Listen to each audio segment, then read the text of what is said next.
हे बघ, याच्या पुढे कायम ध्यानात ठेव, अन्याय होऊच द्यायचा नाही. त्यांच्याकडे फक्त त्यांच्या जातीचा अहंकार आहे, दुसरं काही नाही. तुम्ही एकच आवाज द्या, ही सगळी मंडळी तुमच्यासाठी धावून येतील का नाही बघा. योग्य मार्गाने आपण अन्यायाविरुद्ध जर का लढा दिला तर असे गुन्हेगार पकडले जाणार, त्यांना शिक्षा होणार. हा लढा फक्त माझा एकट्याचा लढा नाहीये, आपल्या सगळ्यांचा लढा आहे. जिथे आपल्यावरती जातीभेदामुळे अन्याय होतो तिथे तिथे आपण लढलंच पाहिजे, संघर्ष केलाच पाहिजे. लढणे आहे समतेची लढाई, ही लढाई संपणारी नाही.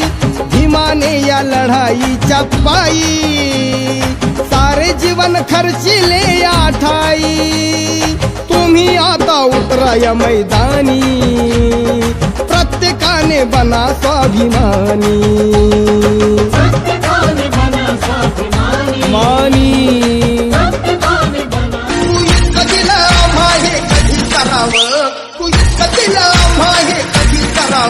तुला देव म्हणावं, भीमराव म्हणावं.